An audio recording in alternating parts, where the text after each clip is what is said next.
So we have at Jared Williams with a little post here, a video, a short, says nobody talks about this. I always really like looking at these because it seems like everything that nobody talks about is something that everybody talks about. So let's see. This is one of the craziest ways I make way more money in my business and no one talks about it. Here's a real world example. If I sell a service for $300 and the cost to provide that service is $150, that's $150 or 50% gross profit. But if we cut the cost to provide that service to $125, now we're at 58% gross margin. That extra 8% goes straight down to bottom line net profit. So imagine you go from a 10% net profit business all the way to an 18% net profit business.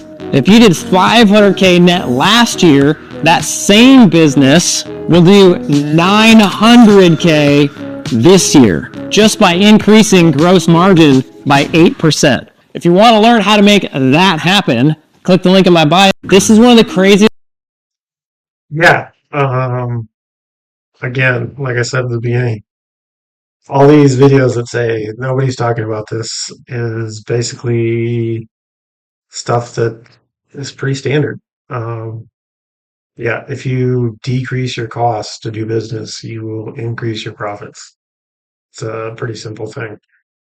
Um, Again, like everybody forgets to do it. Uh, Good way to do it is look at your credit card statement every month, maybe once a quarter. Probably not less often than once a quarter. Once a month might be a much, depending on what you're doing.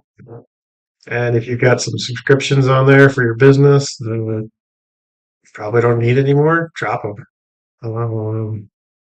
Maybe you've got an extra phone line for one of your guys that you no longer employ, and that's just sitting there doing nothing. You can probably drop that.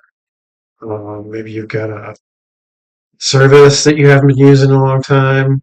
Um, the one that I always keep looking at is just like the services that you have to have. Like one that comes to my mind is internet.